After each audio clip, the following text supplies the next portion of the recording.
Fiona ne fut pas simple à gérer puisque Baïf a été une des communes qui a été sinistrée et fortement impactée. Donc on a eu à s'organiser pour la distribution d'eau potable. Donc il fallait récupérer des citernes, mettre en place des dispositifs de citernes.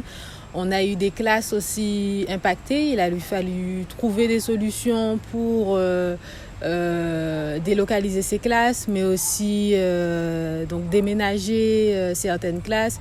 Il a fallu également libérer les accès, libérer les voies d'accès.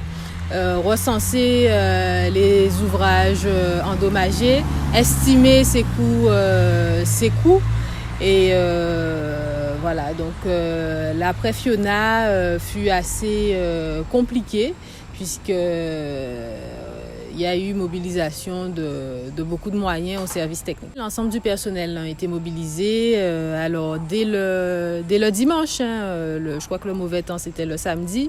Dès le dimanche, on a eu une petite équipe qui est venue, qui a commencé à déblayer avec l'appel mécanique de la commune, qui a commencé à nettoyer. La priorité vraiment c'était libérer les axes de circulation. L'idée c'est de continuer à préparer le matériel de première nécessité, notamment les tronçonneuses, les coutelas, avoir déjà au niveau du centre technique municipal une partie du magasin qui soit dédiée vraiment au matériel qu'on aurait besoin en cas de mauvais temps. Une fois qu'on a fait la visite donc le dimanche matin, donc je me suis rendu compte un petit peu de l'importance des travaux. On a eu la chance d'être appelé par la région, donc par l'intermédiaire du président Chalus. Et il a eu un mot d'ordre, il a été très clair. Faites tout ce qu'il faut de manière à remettre la circulation normale et de rentrer dans chaque maison, de visiter et de régler le problème pour que chaque habitant n'ait pas de problème. Donc ça a été un ordre et nous on a exécuté l'ordre. Mobiliser rapidement pour nous c'est notre métier, donc ça veut dire qu'on est toujours prêt face à l'urgence. Et une fois qu'on a vu le cyclone le samedi, donc dans notre tête on est déjà prêt au cas où. Donc si bien qu'on intervient donc le dimanche matin, avec bien sûr tout ce qui est méthode, planification, expérience. Moi, quand je suis arrivé, j'ai bien compris que c'était un chantier normalement 2 mois et demi, mais il fallait travailler effectivement 15-16 heures par jour si besoin. Donc on a fait l'équivalent à la date d'aujourd'hui de 11 jours de travail, mais ça représente en moyenne 22 jours de travail.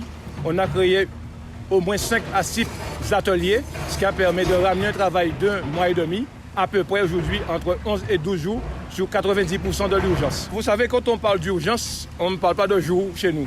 On parle d'urgence à partir du moment où le client nous appelle. On se doit d'être présent parce que le client nous fait confiance et on a des habitants qui souffrent. J'ai la chance d'être là, effectivement, je suis sous la zone de Basse-Terre, mais je réaffirme avec force, ce n'est pas seulement le groupe de Vouton, on a une série d'entreprises guadeloupéennes capables d'apporter ce même savoir-faire. Nous ne sommes pas uniques, sauf qu'il faut qu'on fasse confiance aux Guadeloupéens et aux entreprises guadeloupéennes. On est mobilisé depuis vendredi de la tempête Fiona. Et depuis ça, moi, au combat, il y avait toute population de Rivière-des-Pères. Et que voilà, tous les jours, nous avons ravitaillé en denrées alimentaires.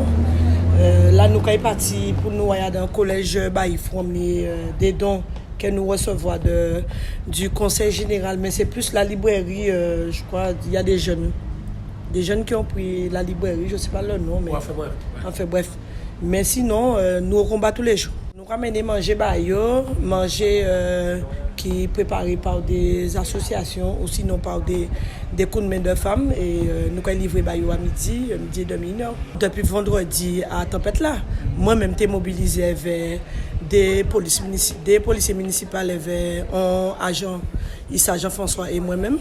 Et nous sommes mobilisés jusqu'à aujourd'hui, nous mobilisons toujours. Toute Rivière-des-Pères, depuis le samedi, tout le monde était au combat. Tout le monde était solidaire, même quel que soit le problème avec les voisins, mais tout le monde était au combat. Personne ne peut pas dire qu'il était à terre. Moi-même qui suis enfant de quartier, en cas disant vrai, franchement, moi-même en pas dit en cas mais au niveau tout ce qui est denrées alimentaires, produits secs, vêtements, des trucs comme ça, moi je suis capable de moment des populations là, est-ce que ça va? Si ça caille, si ils ont besoin de telle personne,